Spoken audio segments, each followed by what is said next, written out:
Okay.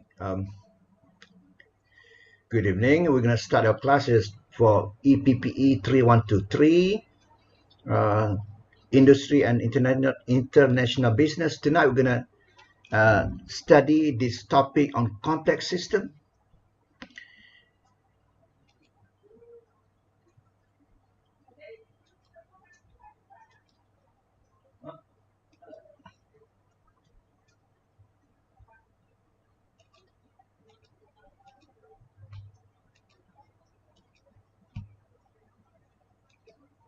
And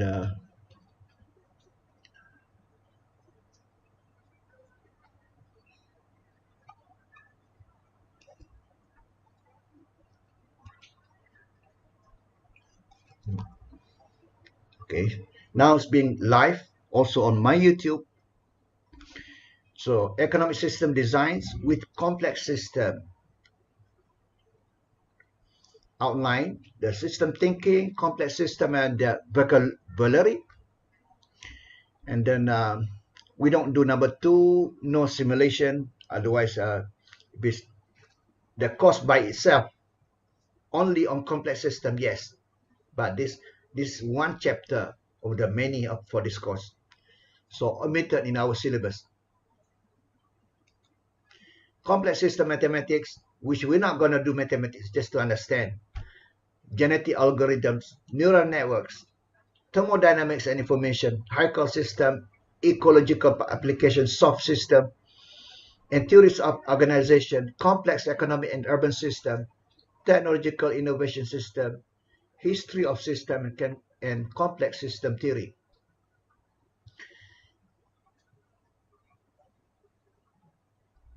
The first is the vocabulary. System of interest in this course is we have to understand the meaning of system. It's a collection of elements which are themselves systems. It's a hologrammatic property, a collection of elements, system, with interactions, which elements are themselves also system. Hologrammatic property, because one, the images are true three-dimensional images showing depth and parallax and continually changing in aspects with a viewing of angle. Number 2, any part of hologram, example of hologram, contains the whole image. Number 3, the property of hologram, for example, the images are scalable. They can be made with one wavelength and viewed with another, and with the possibility of magnification. So the system science that we're going to introduce to you, that I'm going to introduce to you, reintroduce the concept of teleological explanation of science, which has been discredited by mechanistic theories. So teleology comes from the word Greek telos, or and, logos, reason, so explanation by reference to some purpose, and goal or function. Teleological equals relating to or involved with the explanation of phenomenon in terms of the purpose they serve rather than the cause by which they arise. For example, teleological narratives of progress. Theology relating to doctrine of design and purpose in the material world, a teleological view of nature, and explanation is said to be teleological when it resorts to notions such as ends, goals, and purpose or objectives. For instance, if we seek to ask ourselves, why did John switch the TV on? And we respond, to watch his program. We are giving a teleological explanation. Therefore, a system has a purpose. A system has a function to accomplish its purpose and is therefore necessarily dynamic. So what are we going to study? It sounds very abstract. So there's a collection of videos on my YouTube, which you should subscribe. The concept of this complex system. Okay. Systems are teleological thought, not organismic. Systems are assigned with goals. Systems are assigned goals, offer alternative choices with consequences. So now we just try to understand the abstract of what a system is. In the end, a system is the whole, a collection of elements interacting among each other that creates a new property, what we call emergence. So the goals are not inherent to the system. Organismic view, they are assigned to it by the system designer. A system is not unique. It is a construction. A system is what you construct. Construction of the problem solver. So that's constructive epistemology. What is epistemology? Worldview. Epistemology equals the theory of knowledge, the worldview, especially with regard to its methods, validity, scope, and the distinction between justified belief and opinion. Constructive epistemology, a branch in philosophy of science, maintaining that scientific knowledge is constructed by scientific community who seek to measure and construct models of the natural world. Analog of Heisenberg uncertainty principle, there's a Heisenberg, you don't know, I mean, you don't need to know now. There is inherent uncertainty in the act of measuring a variable of a particle, commonly applied to the position and momentum of a particle. In the principle states that the more precisely the position is known, the more uncertain the momentum is, and vice versa.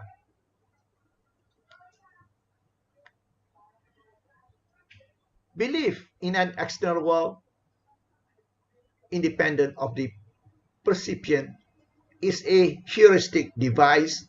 Percipient means having good insight or understanding, perceptive. Heuristic means mental shortcut for solving problems in a quick way that delivers a result that is sufficient enough to be useful given time constraints. These strategies are generalization and often rules of thumb, reduce cognitive load, and can be effective for making immediate judgments. However, they are often result in irrational or inaccurate conclusion. After this, we're gonna watch a video or a few videos to make sense of what this abstract thing that you're listening for the first time in your life. A system is not objective to the extent that its behavior must be observable, which is changing relatively to an observer, neither too fast, example a movie, neither too slow, geological phenomenon or phenomena. Now, system thinking. So I'm trying to apply the system thinking, complex system, to one particular aspect of business, which is the network effect. How the products are being subject to that network economics in a complex systems way. So to apply this understanding of the system thinking to that demand side of the products. On the other hand, this morning we discussed about R&D. That's the supply side. That supply side also can be applied with the system thinking. What is system thinking? We think of something as a system. One part affects the other parts, and they work as a system such that For example, 1 plus 1 plus 1 is not 3. 1 plus 1 plus 1 can be 7, can be 9, can be 21 when they work as a system. Taking out one of the three, the operation will be affected negatively. And that means that one element is part of the system. If you take out one element from there and the whole is not affected, so it means that that one particular element that you take out doesn't belong there. It's not part of the system. So system thinking is a way of looking at the world. It is a point of view. Example, Timbuktu quotation that uses Timbuktu, a town in Mali, Africa, as far away places. That's when we say something, maybe, where are you going? I'm going to Harbin. Oh, very far. Harbin, you know. Where are you going? I'm going to Kodiang. Oh, very far. Where are you going? I'm going to Timbuktu. Oh, very far in Africa. So the way you look at the world, it is a point of view. That's system thinking one, but that's not complete definition.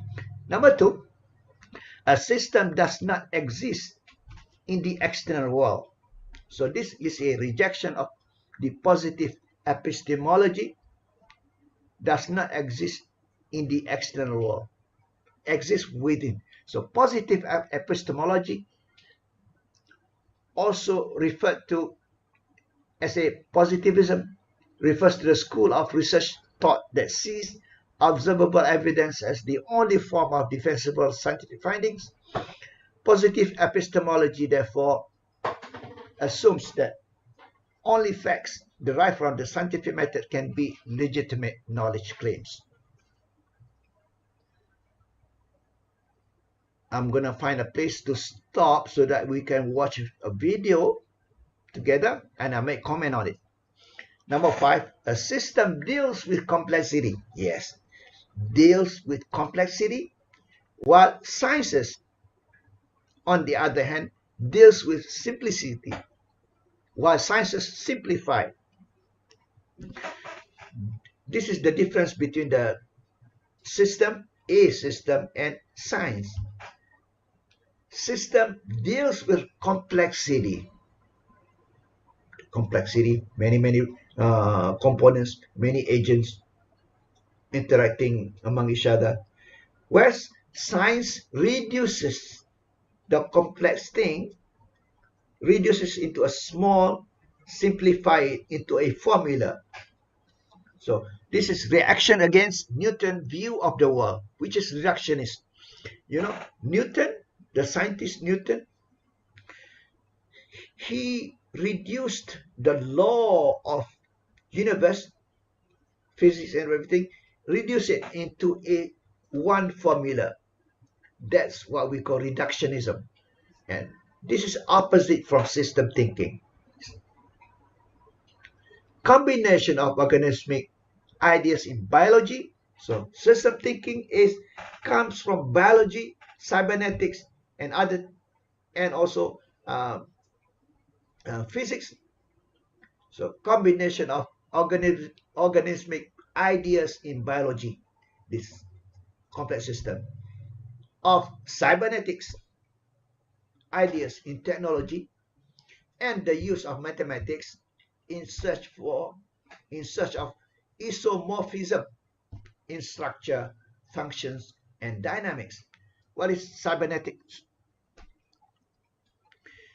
An interdisciplinary science that studies control processes in animate and also inanimate system, animate machines and creatures, with a focus on self-regulation achieved through feedback loop. Read more at that location. Oh, it works.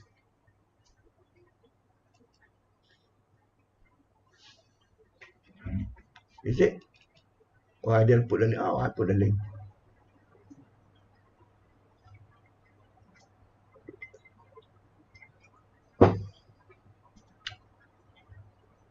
Oh.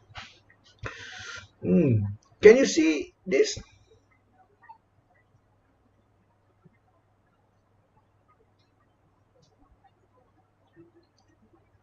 What is cybernetics and how does it work? Give me feedback. You can see this.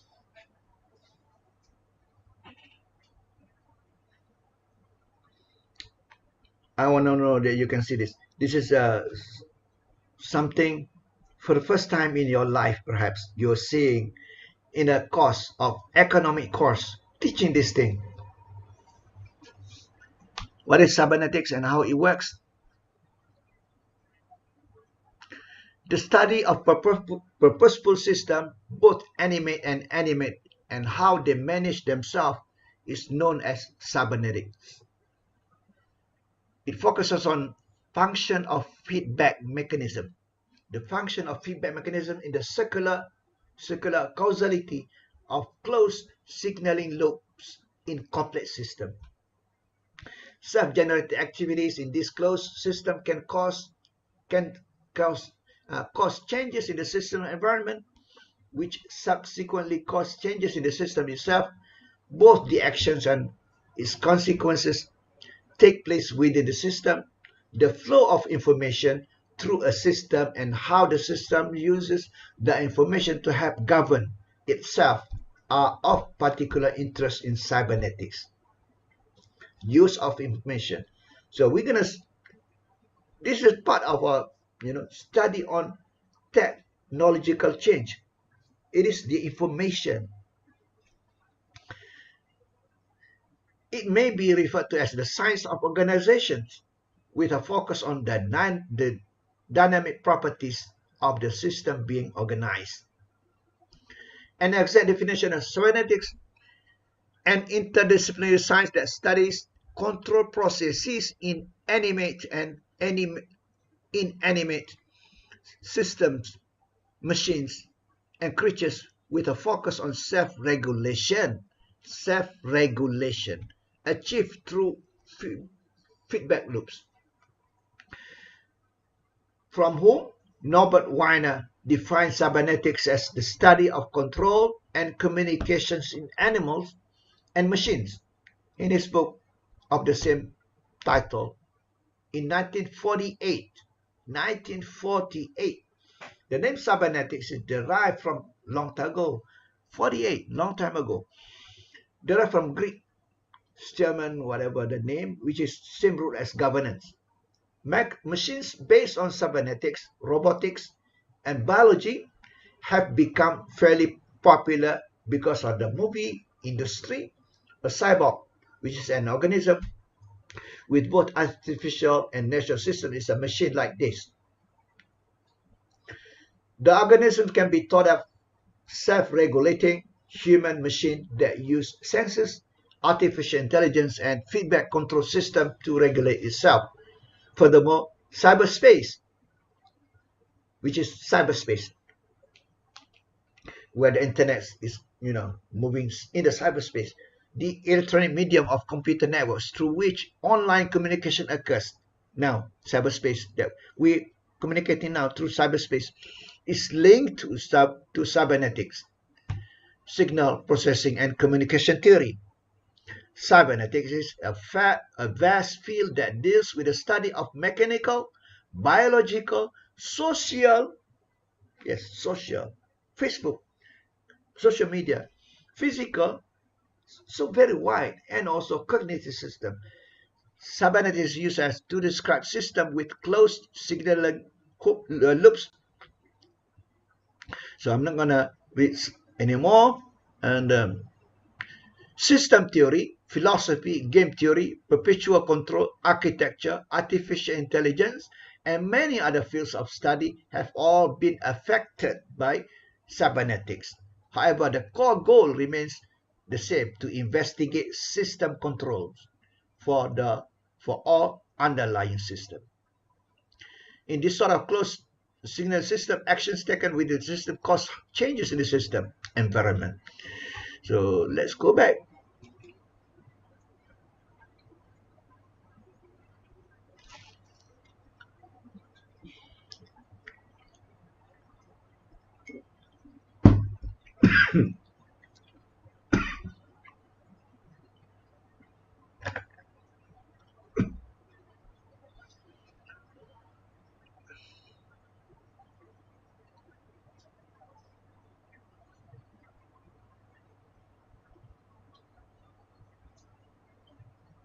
Yeah. Oh, goes back to the beginning.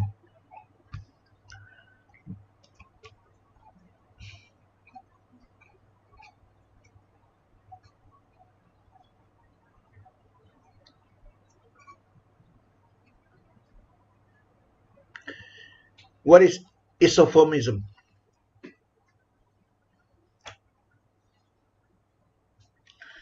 From Greek isos equal, morph, shape, is the form of mapping between complex structures where the two structures contain equal parts. This form of mapping is a fundamental premise used in mathematics.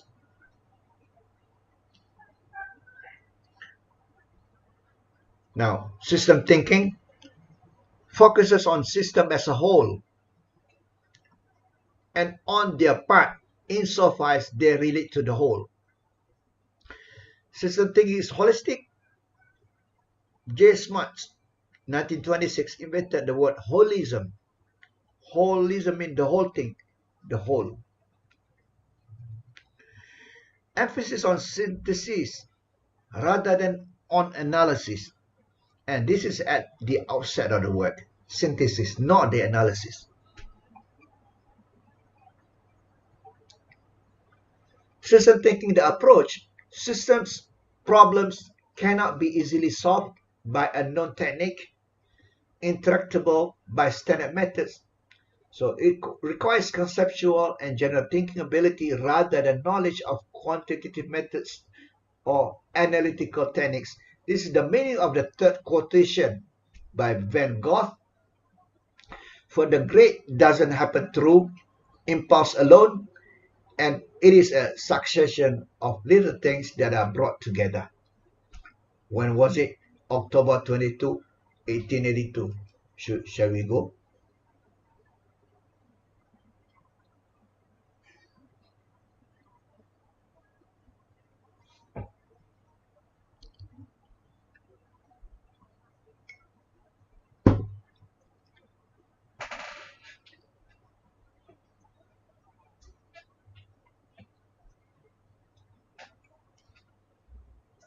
Hmm.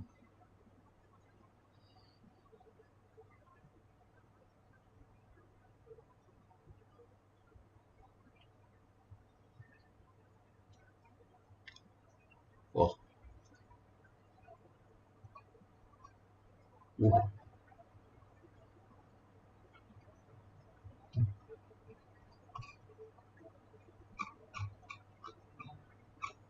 this is a letter.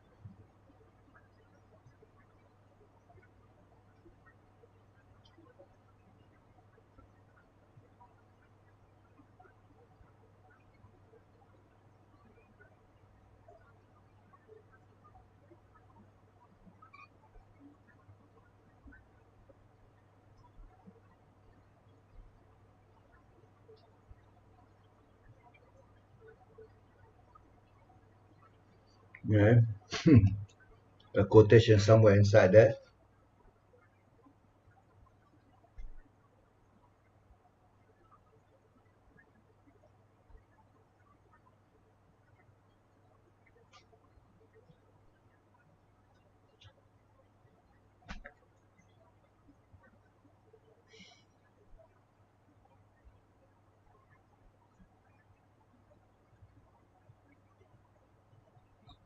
It goes back to the beginning.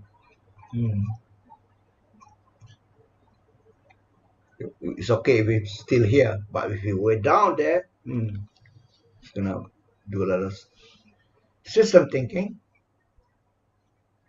Common conceptual framework, applied general system theory.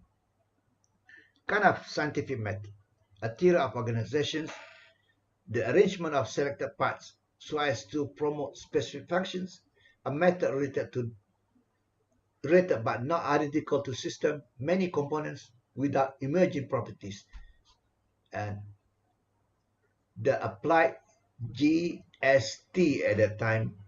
But we're going to look at the system science, science which deals with the general properties of system, i.e. the principle under which all systems normally behave, not limited to academics but of interest to business people, alternative thinkers, and artists. Now, historical origin of modern system thinking. Von Bertalanffy, the origin of the modern system thinking. Von Bertalanffy, a biologist who taught in the Department of Biology at the University of Ottawa, Canada, around 1954, is the modern originator of system thinking from biology. Okay, the latter was closely associated with the operations research and management science, which in the name of Nobel Economics Prize winner Herbert Simon, okay, with Eckhoff and Churchman at the beginning of the same time, 1954, cybernetics and Weiner and W. Ashby, the science of control and communications in animals and machines. Deals with connections. Now we're beginning to see, and I'm going to stop somewhere soon to show you the video. Deals with connections among objects, interaction structure. That's what I've been talking about, nodes and links. Nodes represent the economic agents, sellers, buyers, and interaction among them. So interaction structure rather than with the objects themselves, with which objects are interacting, and how these connections and object properties are modified through matter, energy, and information transfer. This is very important. Matter, energy, and information. For a place, geographical place like Silicon Valley, what happens there? Transfer of matter, which products, energy. Energy can be all sort of energy, and information. I emphasize more on the information for R&D. Objects are treated as black box that we don't know inside black box. We have no interest in how the object works as a part, but we're interested in the system. But a system in their own right. They are.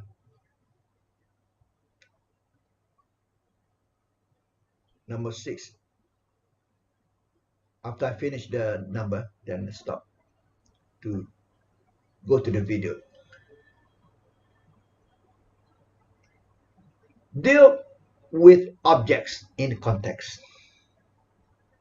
System thinking, both parts and whole are essential in some dialectic tension. Dialectic. What is dialectic? Tension between two opposites, hot, cold. Action, reaction. Dialectic. Di means two. The dialectic tension. The system approach proceeds from the fact that the specific features of a system are not exhausted by the peculiarities of its components, but are rooted first and foremost in the character of the connection and relations among its elements, i.e. in its structure.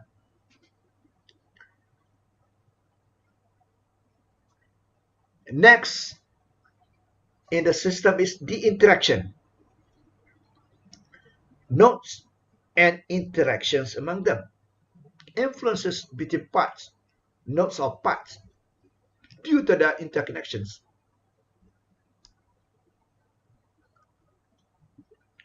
These interconnections can be of many forms, wiring, gravitational, electromagnetic fields, physical contact, or logical information channels, we assume that the influence can act in such a way as to change the part state or to cause a signal to be propagated in some way to the other parts. Thus, the extent of the interactions determines the behavioral richness of the system. Connections carry most of the semantic load in research, in system research.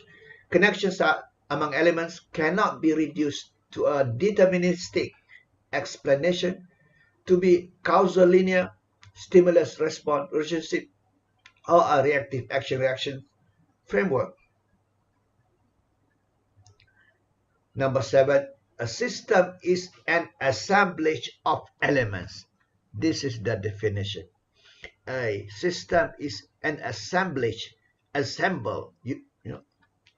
collection of elements which are subsystem, richly interconnected. The elements interconnected and which exhibits behavior which is dynamics, even through state maintaining condition. We call it homeostatic. Even in homeostatic condition, they are still exhibits behavior because of the interaction. Not yet finished. Number 7. When is number 8? System is more than the sum of its parts. 1 plus 1 plus 1 is not 3. More than 3. Because of the existence of the emergent properties. We learned this morning emergent properties. So now the complex system will explain of a system property. This is the meaning of Aristotle's quotation, the whole is greater than the sum of its parts.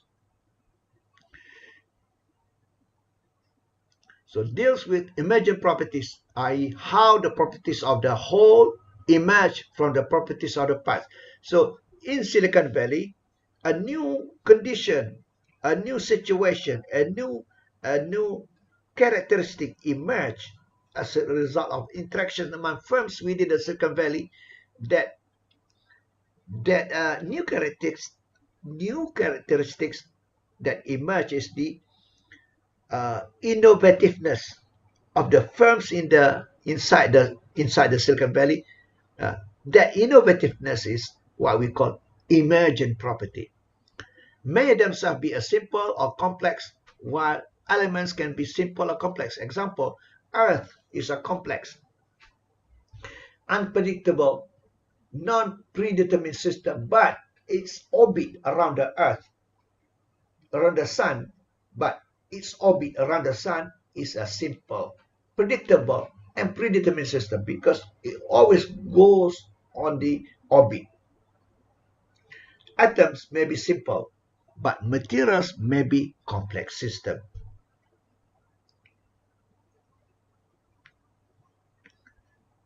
System has emergent properties has properties which cannot be inferred from components. Aesthetic, emotion, beauty. Even though these properties are based on component behavior. Beauty, for example. You cannot say someone's beauty 15% because of the nose, 20%, 25% because of the eyes, 10% because of the cheek, maybe 15% because of the lips, 15% because of the hair. No, you cannot specify that. Where is it coming from? A beauty. When you see a beauty, you see as a whole, not as a parts and parts. As a whole, that's a beauty. Behavior of components must be studied in the context of system. Remember, we talk about system, we look at as a whole. H-O-L-E, whole. Emergence, so the appearance of a property or feature not previously observed as a functional characteristic of the system. Generally, higher level of properties are regarded as emergent. An automobile is an emergent property of its interconnected part. That property disappears if the parts are disassembled and just placed in a heap. An emergent property is a property of the relationships among the elements of the structure of the system, therefore not present in the element. Example, the genetic code is an emergent property of a biological system which cannot be reduced to the laws of physics and chemistry. So is stereophony, flocking behavior, placebo effect. So is stereophony. So is this, the music. Orchestra is a major property, with people doing this, the saxophone, some with a big band. So it is a emergent property.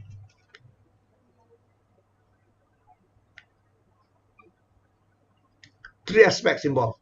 So, okay, we're going to stop here and look at the video.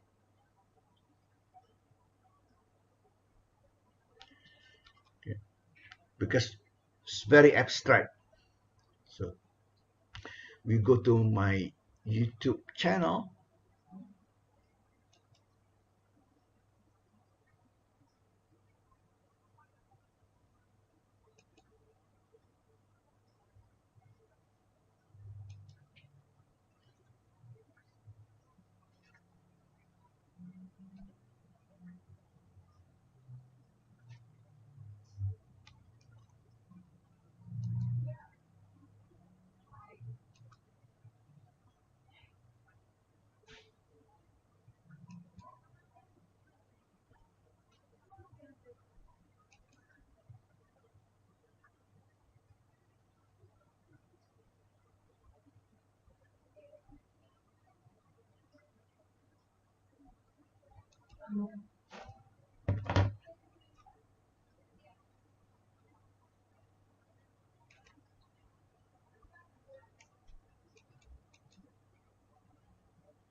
Okay.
Not showing.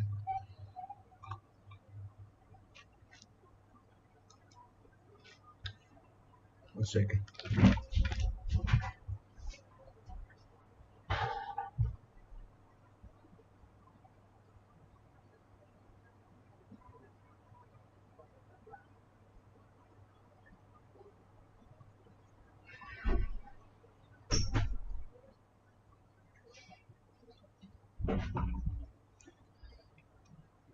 Okay.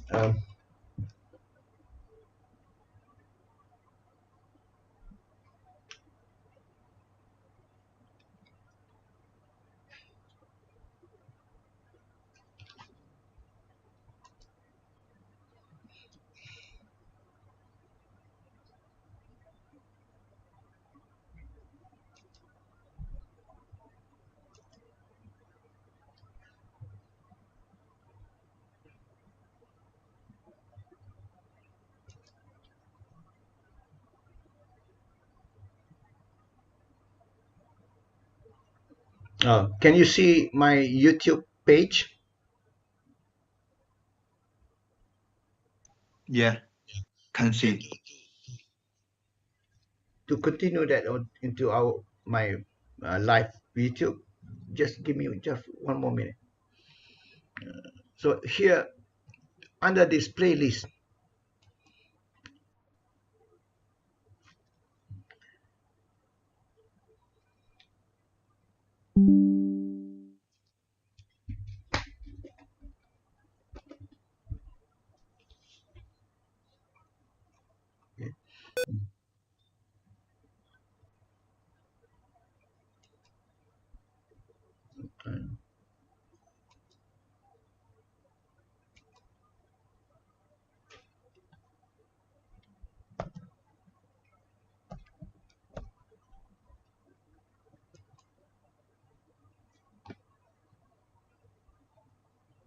Okay. Now.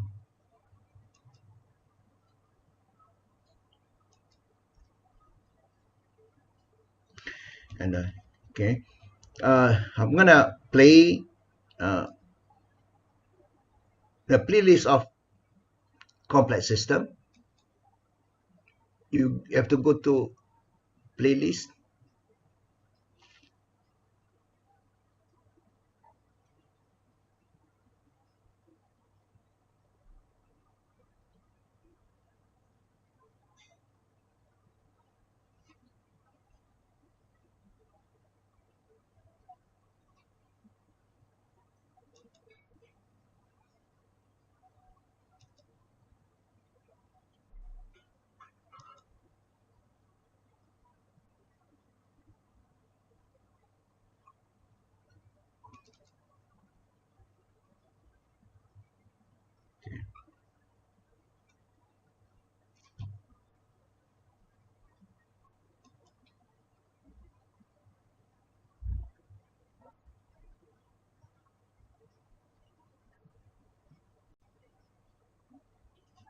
I'm gonna intervene and Okay, we are live with our third live streaming webinar. Thank you very much for joining us. My name is Joss Coach, I run the Systems Innovation website. Today we are talking on the topic of complexity theory. We're going to explore the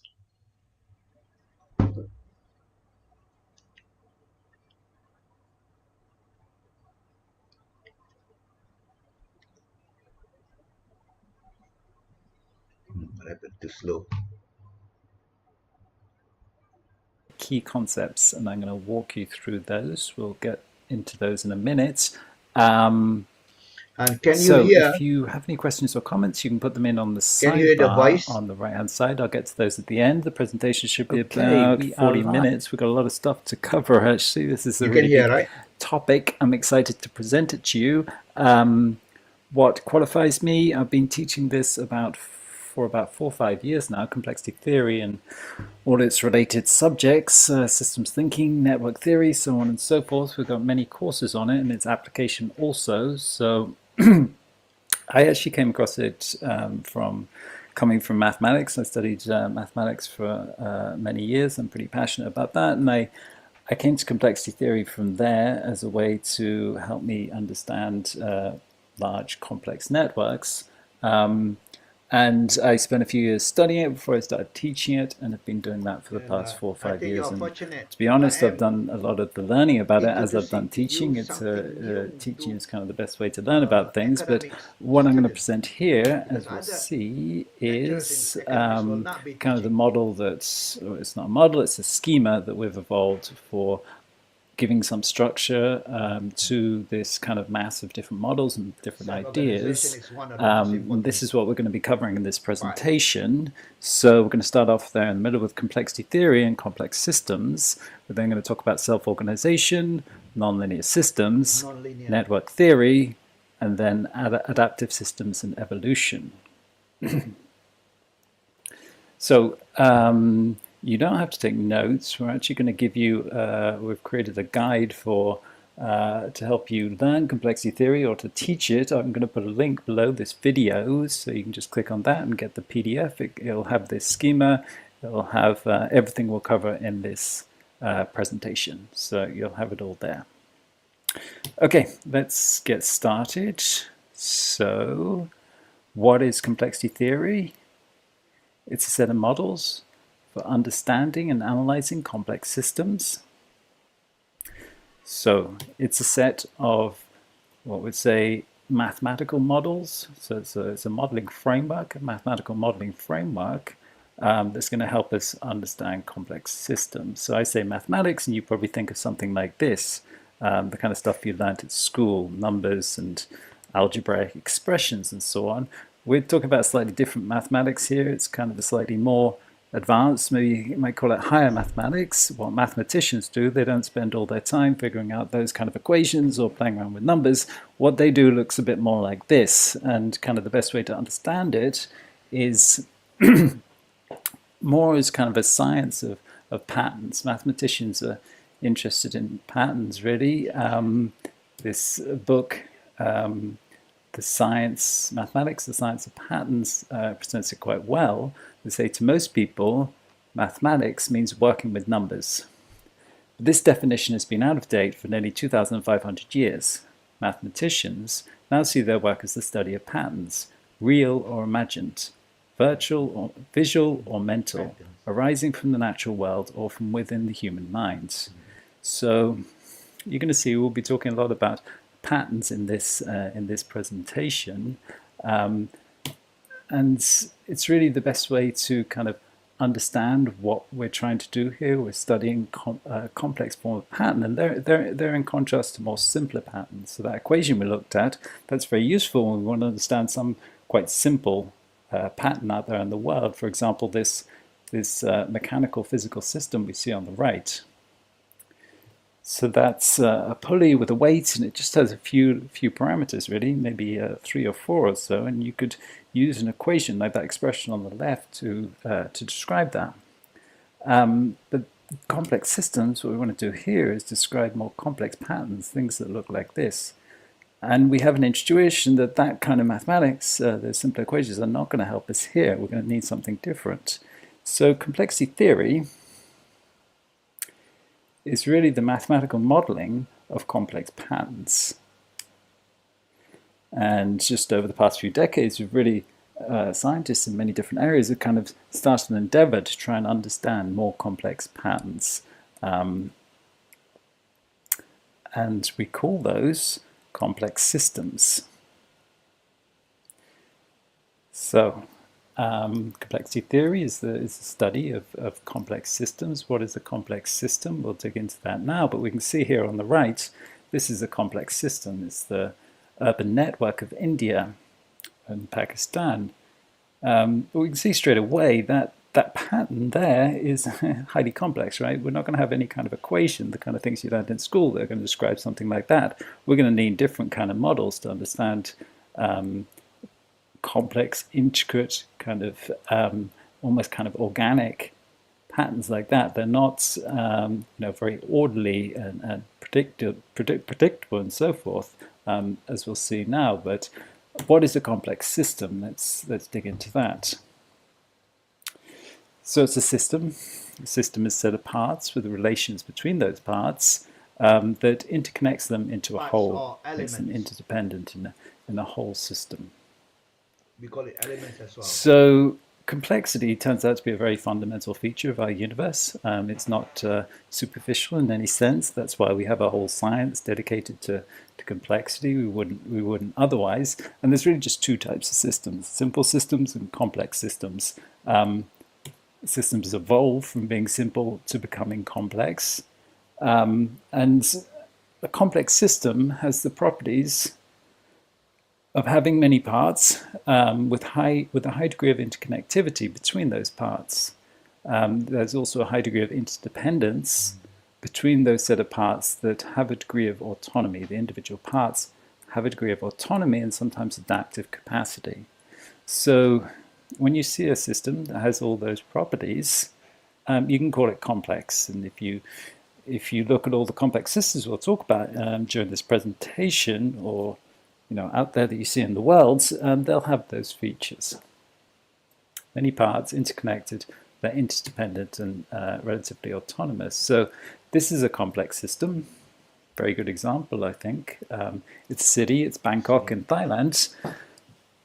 And I mean, straight away we get an intuition that that thing's pretty complex, right? We can see there's many different systems. They're obviously interconnected and they're interdependent, and they're also relatively autonomous and adaptive also. So straight away we can see a transport system, but there's also a water system there. There's obviously, there's going to be a financial system, there's a commercial system, cultural system, political system, many overlapping and intersecting networks that are interconnected, interdependent, dynamic and adapting, but they're interconnected, but they'll also have a degree of autonomy. So that's a complex system. This also is a complex system. It's actually an element within a broader complex system. So this is a boat carrying freight, but it's just one element in this kind of vast network of the logistics network, or many overlapping and intersecting networks of different agents. So you take any of those supply chains, you can have many different individuals and organizations, producers, consumers, financiers, commercial entities, so on and so forth, and they're all interconnected and interdependent in that supply chain, and this whole global supply chain at the end of the day. So that's those are examples of complex systems. Complexity theory then is, as I say, a modeling framework to help us understand those complex systems, or the dynamics or features of those complex systems. So we've already said a complex system is a type of system that has those properties we listed. The systems that have those properties then have special features or special dynamics, or they exhibit certain behavior, and that behavior, well, one of them is self-organization, but they also have a network structure. They exhibit non-linearity. They evolve over time. So network theory is trying to really describe those the behavior of complex systems, which is different from systems that are simpler, right? So if a system has less parts, if it has lower connectivity or interdependence, it won't have this behavior, these features of the complexity theory is trying to describe. So self-organization is one of those. It's a very, very important one. It describes how order emerges within decentralized systems without centralized control, where there are many parts distributed out. So an ant colony is a very good example. There isn't a master ant telling everyone what to do. The order emerges out of local interaction. So this is a very good paper, actually, The Science of Self-Organization Adaptation. I'd highly recommend this to you. It's an excellent little paper that describes quite clearly the basic aspects of self-organization, and we're going to grab our definition from there. So self-organization can be defined as the spontaneous creation of a globally coherent pattern out of local interactions. So, spontaneous creation of a coherent pattern out of local interactions. So, self-organization is about organization. It's asking, how does order emerge in complex systems? So, scientists are inherently interested, us as human beings, but particularly scientists, we're interested in order in the world. We're not particularly interested in things that are random, actually. We're interested in where we see patterns, where we see correlations, and we can see in this image on the screen, that system is obviously ordered, right? It's quite clear. But we know that didn't happen by itself. We know someone came along and they imposed order on that system through information, through importing energy to the system. We got that highly organized system. And we see that kind of order all around us in the world that we've built. We design systems and then we impose order on them, such as a building.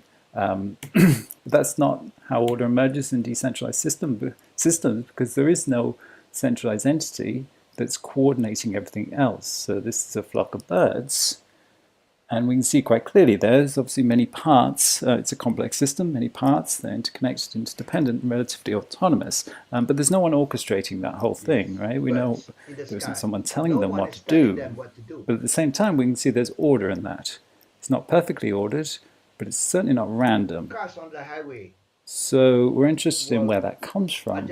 And that kind of order is self-organizing. And as it said there in the description, it comes in the definition of self-organization, it comes out of the local interactions between the parts. So scientists have studied this kind of system, this flocking behavior with birds, and they now have simulations for how it works, little algorithms for the agents in the system. So those birds, each bird is just operating under 4 simple rules, where it's following its neighbor or pointing in a certain direction out of that local interaction with its neighbor, and all of them responding just to their local interaction, the simple rules that they have. We get this emergent overall coordination and pattern of organization, and that's self-organization.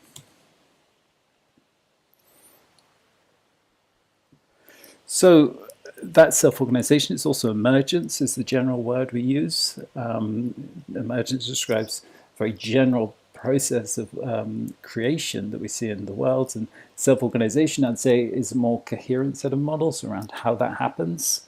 And I think this here, people crossing the street, is one of the best examples of self-organization.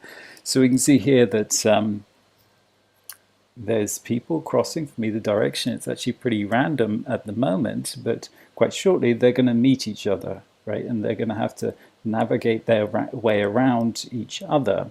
And what we see empirically, what we see happening in these situations is, right, there's people at the front, they kind of navigate, they negotiate with the people coming from the other direction where they're going to go. But once someone has done that, then other people could just follow that person because they've already created a direction, created a little pattern. People behind them find it easier just to follow them and create a stream of people so that they don't have to renegotiate it each time with the people coming from the other direction. It simplifies things greatly. And what we end up with then is maybe two streams, 1, 2, or 3 different streams where people are crossing from one side of the street to the other, and they follow the stream, they get in line with the stream to make it easier for them to get across. And that creates an emergent pattern, right? That system has actually organized itself into a particular pattern. So as a system, this transitioned from initial disordered state, what we see here at the moment, that's very disordered, but in a minute it will have organized itself into a number of distinct patterns for crossing the street, a number of distinct lines or streams, which is a more organized state. So it's transitioned, we'd say, from an initially disordered state, what we'd say a high entropy state, relatively random, to a more orderly state, a low entropy state, through local interactions, right? There was no one actually standing there in the middle telling everyone where to go. They were just responding to the interactions with other people locally around them. And that's self-organization. It's a good example. It shows you also how self-organization is, as I just said there, like more formally, it's described as a transition from a high entropy to low entropy, kind of from unorganized to organized. And we can see, well, one feature of it is that it requires high entropy at the beginning. It requires that the system is unorganized. If it's initially in an organized state, it's not possible for it to self-organize if there's already a pattern imposed upon it. And that's a really interesting feature because it says how that order kind of emerges out of disorder. Like that's part of what the models and the equations are actually telling you when you say you're going from a high entropy to a low entropy state, and that you actually need that disorder originally. It's a very interesting dynamic, and Ilya Prigogine presents it here.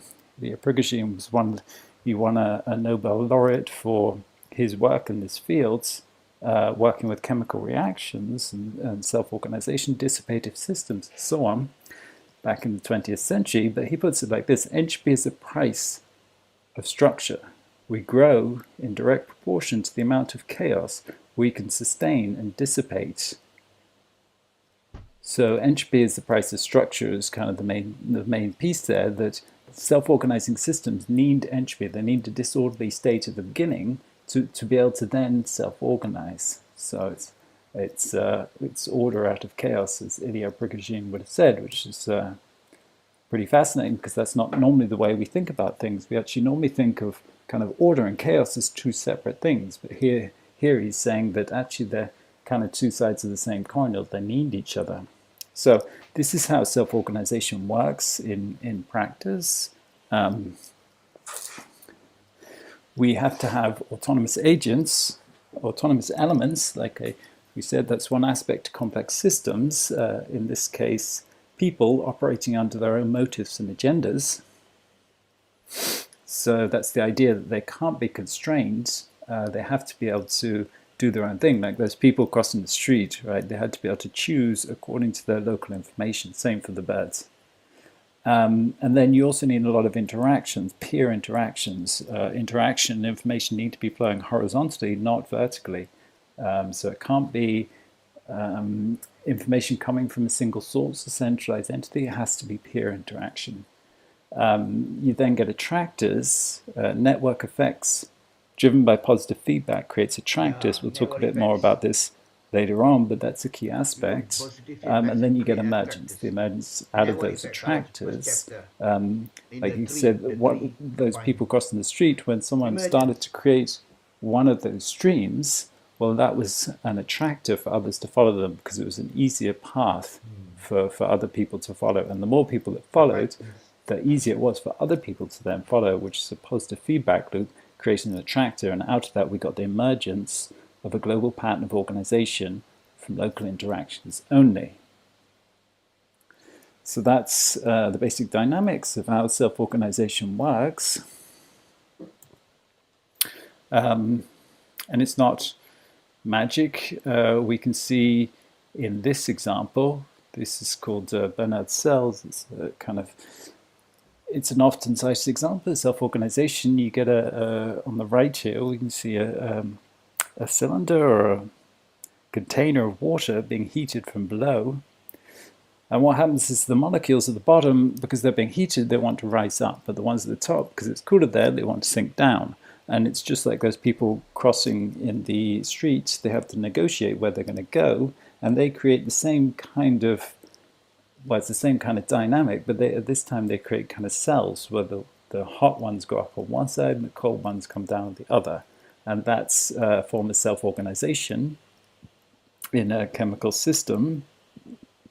But we can see how that order arose because of the input of energy, right? It's not, order costs something, and the system can't just organize without there being an energy source input somewhere. So it has to be a system that's driven by some input of energy. So it's not magic, it's just that the system is being able to, out of its local interactions, turn that energy into a form of organization.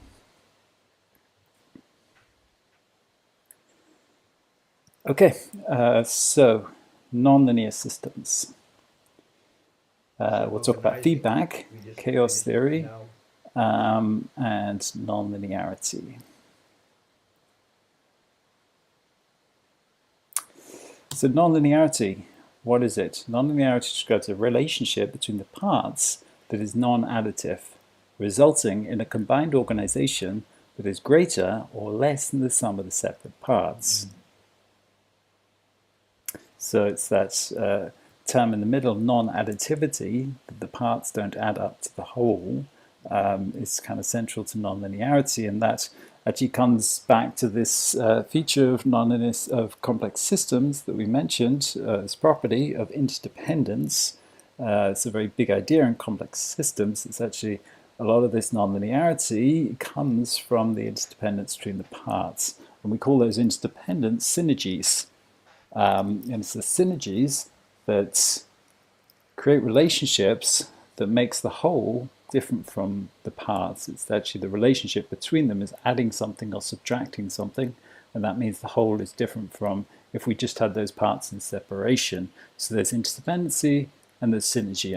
I'll demonstrate how that works now. So this is a flock of birds. I'm sure you're aware they're organized in a particular way to reduce the drag on them as they fly, so they have to exert less energy. And we can also see that they're organized in a particular pattern so as to be able to do that. So if we took each of those birds separately, they weren't in this pattern or organization, and they flew, they would have a certain drag and they'd have to exert a certain energy. So we could sum up each one of those in separation and say, okay, what's the total drag here? What's the total amount of energy exerted? And we'd get some figure. now we put them into this configuration, and we know that actually the drag on them is going to be less in this configuration. They're going to have to exert less energy to stay flying forward. So when they're in this particular configuration, the whole is going to be, the drag on the whole is less than the sum of parts in isolation, which is interesting. That makes the system nonlinear. And why is it nonlinear? It's nonlinear because of the relationship between the parts. They're configured in a specific way. Right? It's not random the way they're flying. And there's actually a synergy there, right? And there's an interdependence too. If one of those birds moves out, well, that's going to affect the other birds, and it's going to affect the drag on the whole system. And that's very different from having the parts in separation. If they weren't in that configuration, if you had them separate, then they wouldn't be interdependent. So you can see the nonlinearity derives from the interdependence between the parts and the synergies between them.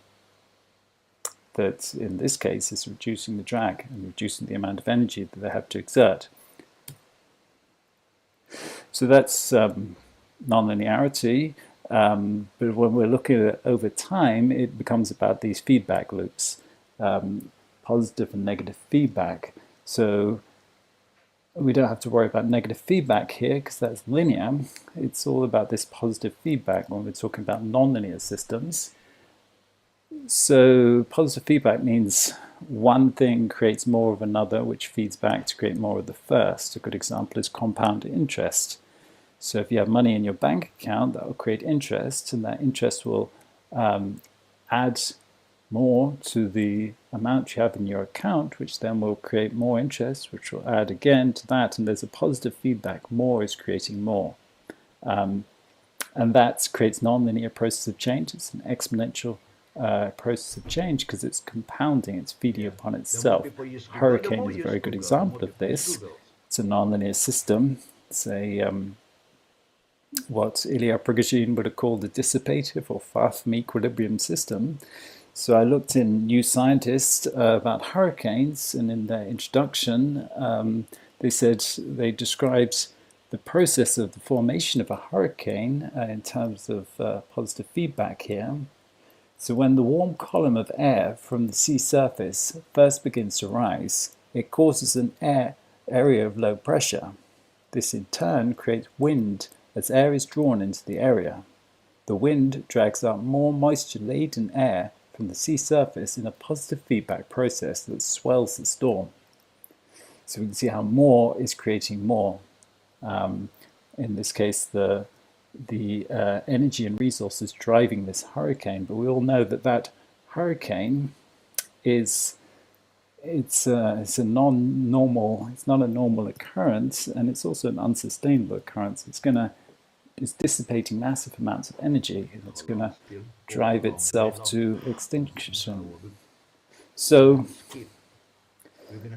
another example of that positive feedback is when we have bacteria in a petri dish like this. We give them some food that we produce, and then those offspring will consume the food and they'll reproduce, and that's a positive feedback because the more the population is, the more they can reproduce, the more there'll be of the next population, and so on. And what we know about this is... Okay, we're going to face transition, we're going to skip skimming, scanning. The point is that the butterfly doesn't cause the tornado. The butterfly it changes some initial conditions exist, and that's our usual kind of vision of the world, but this is actually a different way of looking at a relationship, way of looking at the world, creates a different kind of space. It's when there's many different ways to analyze networks. We have a whole course on this. I won't...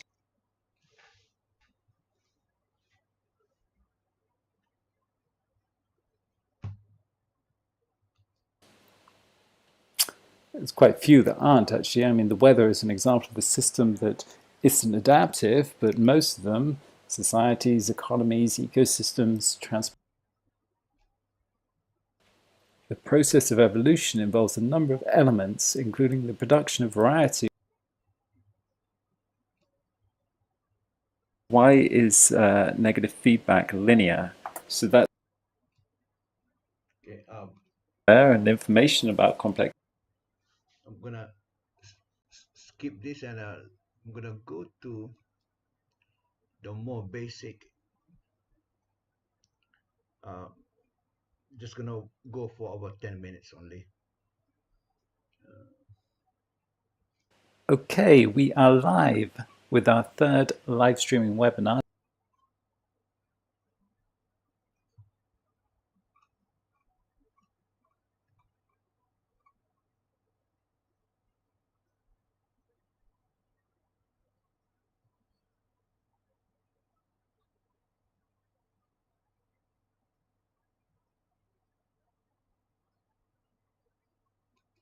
Okay, this is a short one.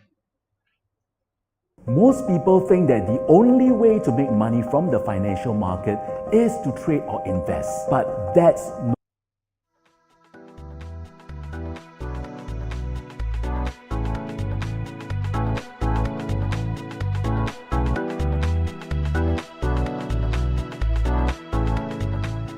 Systems thinking means understanding how systems are interconnected, as well as understanding the dynamics within systems. A system is a configuration of parts connected and joined together by a web of relationships or networks. Systems thinking is nonlinear. This means that in systems, cause and effect are not necessarily linked or connected with simple step-by-step chains. Connections between human and natural systems are of particular interest because they offer excellent examples of cascading effects. Cascading effects means that what might seem to be a simple outcome of a given system can actually have a series of effects on other interconnected systems. Let's consider the following quick example of systems thinking. When looking at a hot dog, you might see a delicious ballpark fan favorite. However, have you ever considered how many miles, steps, or networks it takes to produce a hot dog with all your favorite toppings? Think about all the unique steps that are involved in producing just mustard. Mustard seeds come from India, and some of our favorite fancy mustards are prepared in France. Beyond the mustard seeds, mustards require turmeric, also made in India, and paprika from Hungary or the Netherlands. In addition, salt, water, and white vinegar are also needed. Considering the system that is involved in producing simply one condiment can be complex, let alone thinking about the entire process that is necessary to produce a fully loaded hot dog. People are not particularly well equipped for systems thinking. It's much easier to understand and interact with simple, linear cause and effect chains. The more complex the system dynamics, the more difficult it is to know how decisions will play out. Oftentimes, decisions or actions at one point have an impact on another component within the system. For example, thinking about our ballpark hot dog, if mustard seed production is decreased by warmer weather patterns one year, then the price for this key ingredient is likely to rise. This, in turn, could limit production, making mustard seed more expensive and/or not as readily available. Within systems thinking, it is important to see the interconnected nature of all the elements and to understand that reacting to a problem in one part of the system may have unintended consequences on other components or the process as a whole. Systems thinking does not claim complete knowledge.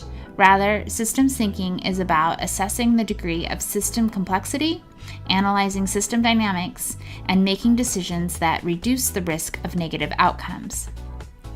To develop systems thinking, explore how things might change under different circumstances. Look at possible associations and connections beyond the information that is being presented. Consider conducting an institutional analysis, which includes a robust review of existing practices, mechanisms, and procedures currently in place. Share your findings with relevant stakeholders and discuss both hidden and visible flows. Seek possible explanations and systems directly impact.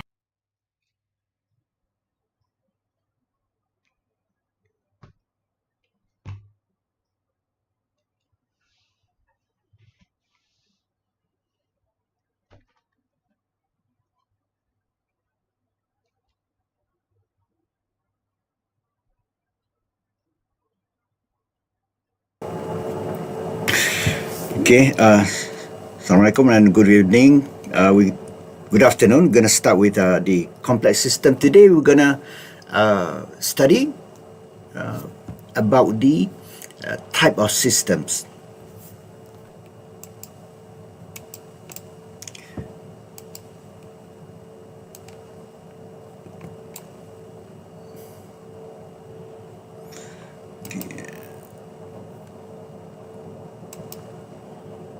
Okay.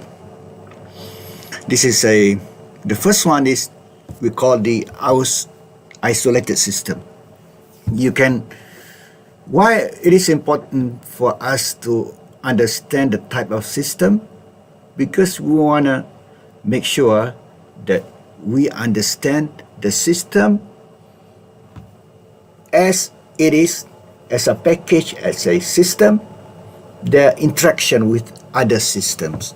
So in this world, whatever subject we're talking about, is it economics, whether it is economics, or whether it is international politics and international relations, or whatever, there is a system and other systems, the interactions between or among them, in addition to interactions within the particular system. That's why we have to understand the type of system. The first one is that we have this isolated system.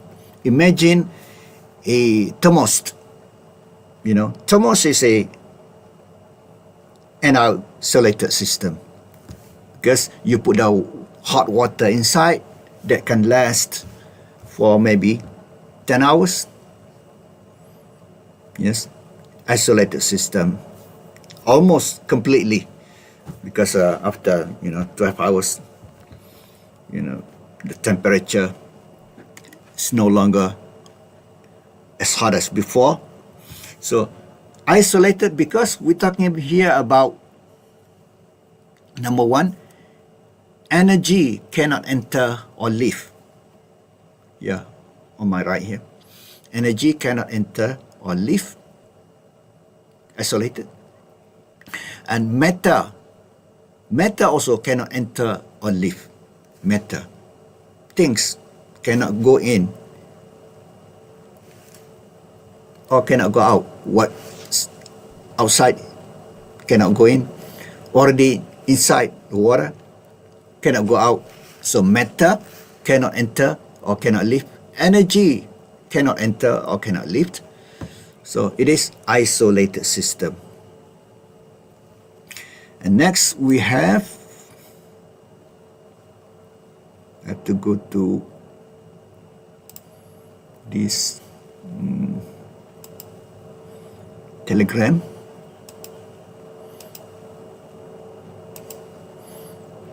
So a closed system. Yes, a closed system.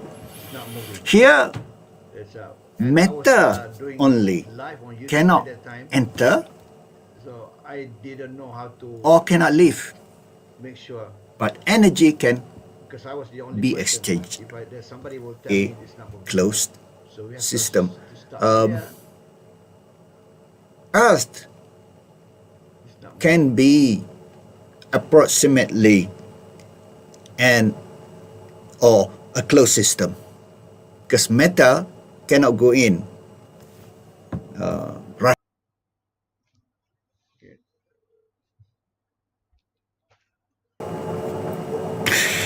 Okay, Assalamualaikum and good evening.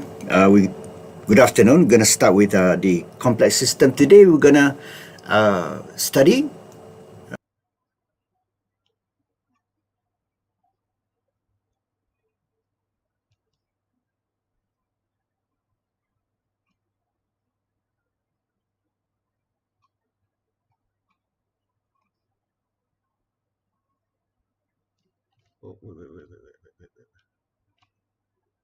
foolish.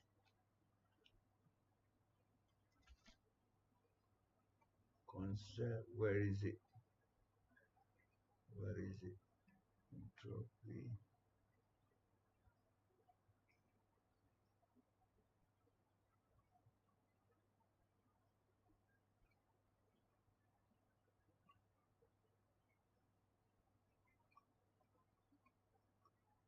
I think, oh, there's another one.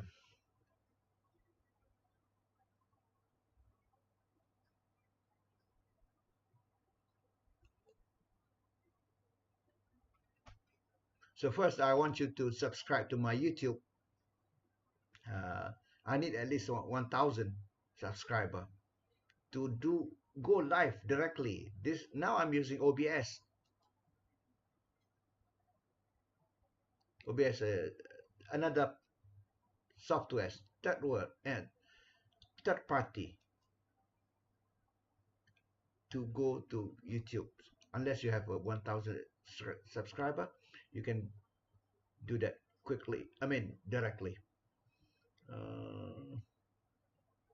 That's not the one that I wanted to.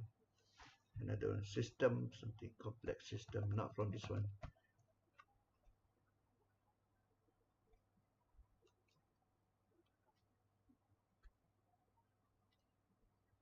Yes, this is the one. Okay, we watch this one quickly and then is.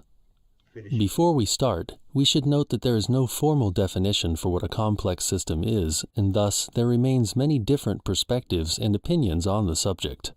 What we present here is just a working definition. Firstly, a complex system is a special class of system. A system is simply a set of parts called elements, and a set of connections between these parts called relations. These parts can be ordered or unordered. An unordered system is simply a set of things. Because there is no specific structure or order, we can describe a set simply by listing all of its elements and their properties. So a pile of stones on the ground is an example of an unordered set. As there is no pattern or order to the system, we can only describe it by describing the properties of each element in isolation and then adding them all up, with the whole set being nothing more than the sum of its individual parts.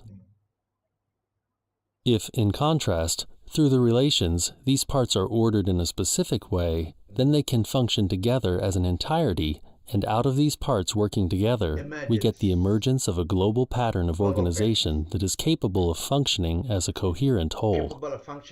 For example, if all the parts in our car are arranged in a specific way, then we will have the global functionality of a vehicle of transportation, or out of the specific arrangement of billions of cells and the different specialized organs that make up our body, we get the emergence of a global system that enables us to operate as an entire organism.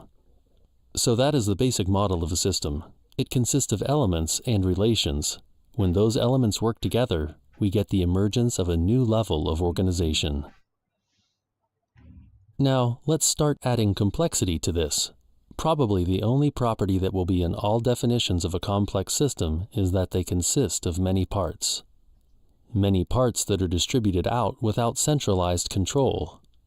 Organization is formed out of the local interactions between the parts through a process of self-organization that gives rise to the emergence of new levels of organization. With the phenomenon of emergence that we were previously discussing, a whole new level to the system has developed, which then starts to interact with other systems in its environment. The result being that new patterns of organization develop, and once again we get the emergence of another level of organization, and so on. People form part of social groups that form part of broader society, which in turn forms part of humanity. The point to take away here is that these systems have a hierarchical structure. This is a pervasive phenomenon in our world. Elements are nested inside of subsystems, which in turn form part of larger systems, and so on. All complex systems have this multidimensional property to them. They are composed of many elements on many different scales, with all of these levels affecting each other. A business is part of a local economy, which is part of a national economy, which in turn is part of a global economy. Each is interconnected and interdependent with the others. We cannot fully isolate one component or reduce the whole thing to one level, and this is a primary source of complexity. So this is our first property to a complex system. Many different parts that are distributed out with local interactions and self-organization, giving rise to new emergent levels on different scales. Next, interdependence and nonlinearity. The parts to a complex system are highly interdependent, and this interdependence creates nonlinearity. Almost all well-formulated definitions for complex systems involve the term nonlinearity. It is a continuously recurring and pervasive theme. Nonlinearity arises from the fact that when we put two or more things together, the result may not necessarily be a simple addition of each element's properties in isolation. In contrary, we may get a combined effect that is greater or less than the simple sum of each part because of their interdependent nature. Examples of this might be two sound waves that are perfectly out of sync, canceling each other out through noise interference, or the division of labor as can be seen in many human and insect communities, resulting in synergies, which means the output will be far greater than what individuals could accomplish in isolation. Due to what are called feedback loops, nonlinear systems may grow or decay at an exponential rate. These periods of rapid change are defined as phase transitions. Thus, complex systems are known to be able to shift or flip into whole new regimes within very brief periods of time. Some small change in input value to the system can, through feedback loops, trigger a large systemic effect. This is called sensitivity to initial conditions, and it is the central idea within chaos theory. Examples of this butterfly effect can be seen in financial crises and the collapse of ecosystems such as coral reefs. Next, connectivity. Many definitions for complex systems involve dense or high levels of interconnectivity between components. As we turn up the degree of connectivity, it becomes the nature and structure of these connections that define the system as opposed to the properties of its components. How are things connected, and what is connected to what, become the main questions. At some critical level of connectivity, the system stops being a set of parts and becomes a network of connections, and it is now all about how things flow in this network. Networks are the true geometry of complex systems, and this connectivity reshapes our traditional three-dimensional Euclidean conception of space. In complex systems like the global air transportation system, or the financial system, or the internet, space is redefined in terms of topology created by connectivity. What matters is your position in the network structure and your degree of connectivity. Connectivity again leads us into the world of complexity as the number of relations between elements can grow in an exponential fashion. If we take just a handful of elements, they can become connected in possibly thousands or even millions of different ways. Lastly, autonomy and adaptation. Whether we are talking about a flock of birds, the internet, or our global economy, there is no top-down centralized mechanism for coordinating the whole system. Within complex systems, elements have a degree of autonomy, often through their capacity to adapt to their local environment according to their own set of instructions. Without centralized coordination and with a degree of autonomy, elements can synchronize their states locally or cooperate, resulting in the emergence of patterns of organization from the bottom up. With autonomy and adaptation also comes the capacity for a variety of different responses for any given phenomenon, meaning complex systems are often heterogeneous, with high levels of diversity. Ecosystems and multicultural societies are good examples of this. Without centralized coordination, complex systems develop on the macro scale through a process of evolution. Elements within complex adaptive systems are subject to the evolutionary force of selection, where those that are best suited to that environment are selected and replicated, while others are not. Products are subjected to selection within a market environment. In democracies, politicians are subject to selection by voters, and creatures in ecosystems are subjected to natural selection through competition.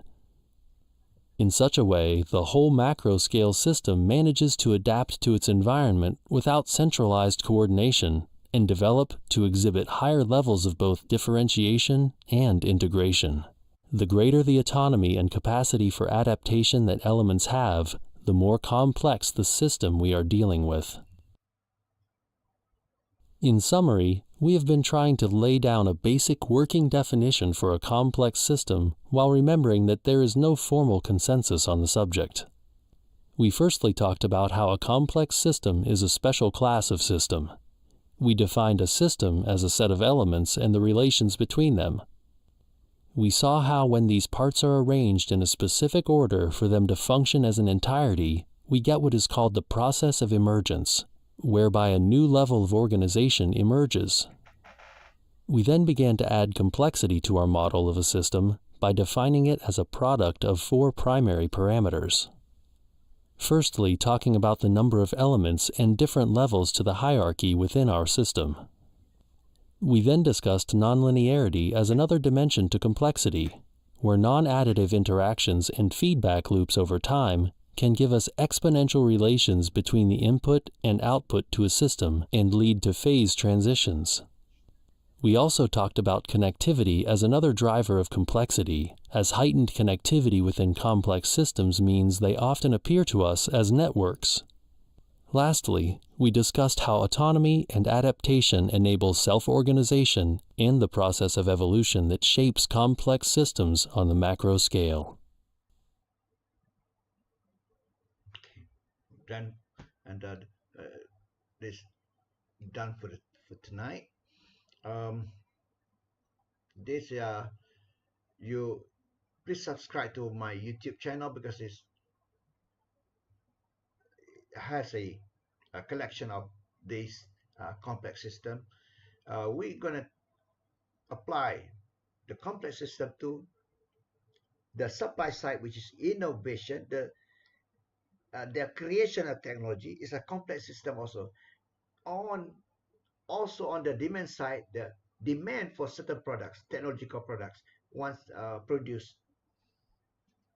So this should be inspiring to you. You will never get this from any other economics department except with me at UKM. From my course, EPPI 3123, Industry and International Business.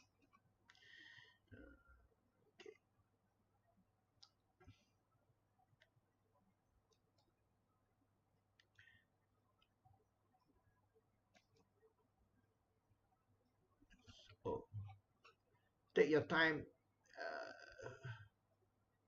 now to subscribe to my YouTube because okay, some of the assignment will be here in my YouTube.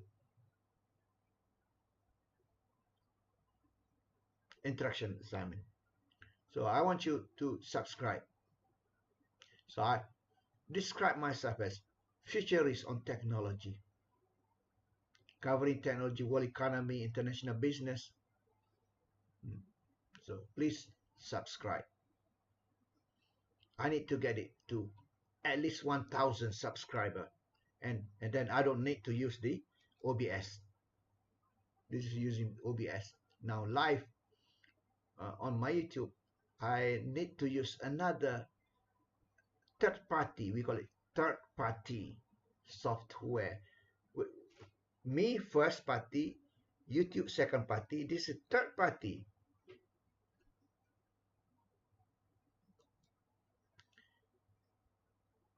So not moving 6659.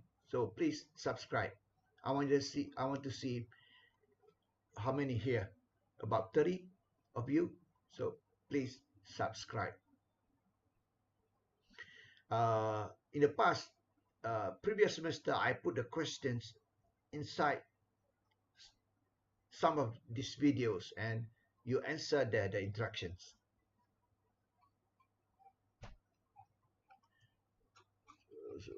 So that's different thing. No, not that one. Okay, you have to go to playlist. And videos from today, the latest.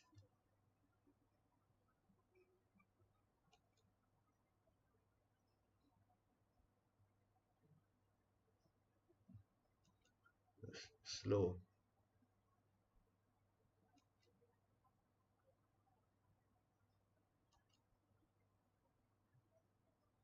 And this is now live.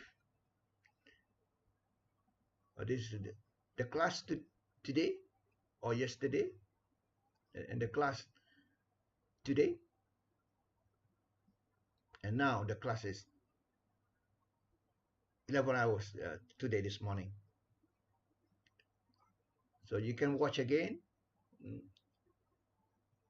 from this YouTube. So I'm gonna stop right here. So I want you to subscribe. Please push that button.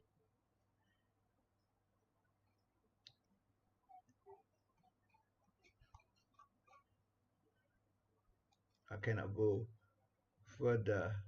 It's slow. My internet is wireless.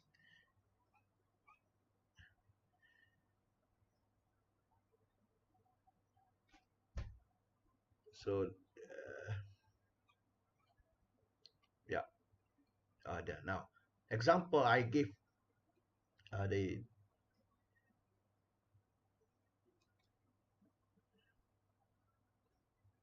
China wants its 2 million strong military combat ready.